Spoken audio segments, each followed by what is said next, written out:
Right, you stand there. You stand just there so you can see.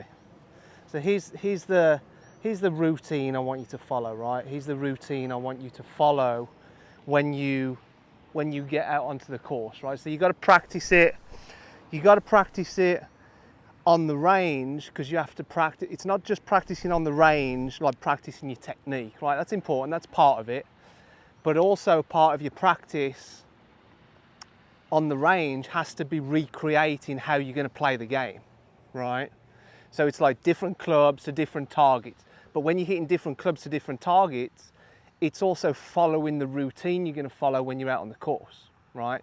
So like I just said, where the ball is, imagine a box around the ball, which is what you're going to stand in, and this is your playing zone, right? The box behind it, this is your thinking zone, right? So let's say you walk up, you've hit a drive down the fairway, your club's in your bag. First thing you do is you walk up, before you even take a club out your bag, right? Before you even get the yardage with your laser, or you walk up to a sprinkler head or something, right? First thing you do is you see where the wind's blowing, right? You see what the lie is. You figure out how far you've got to hit the ball, right? Where the pin is on the green, distance to the pin, distance to the front, distance to the back. Figure out where you want to hit it on the green, right? And then what you're doing is you take the club out your bag, so you've made all your decisions here, right? So this is your thinking box. You're making all your decisions here before you even walk in and hit the shot, right?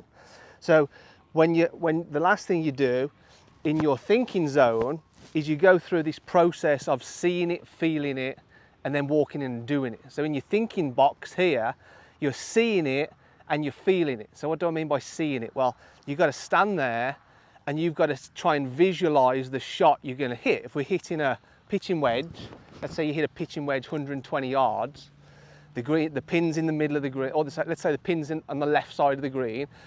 You want to hit the ball in the middle of the green or the right side of the green to give you a birdie putt, right? So you're figuring out all your decisions. You're making all your decisions here, and then you're seeing the shot, but you're seeing the shot what you want the ball to do. The pin's on the left, you want to hit it to the right of the pin on the fat part of the green to give yourself a birdie putt, right? So you're visualizing your shot in your mind's eye. You're seeing exactly where you want the ball to go. So that's the seeing part of it. Then you feel it.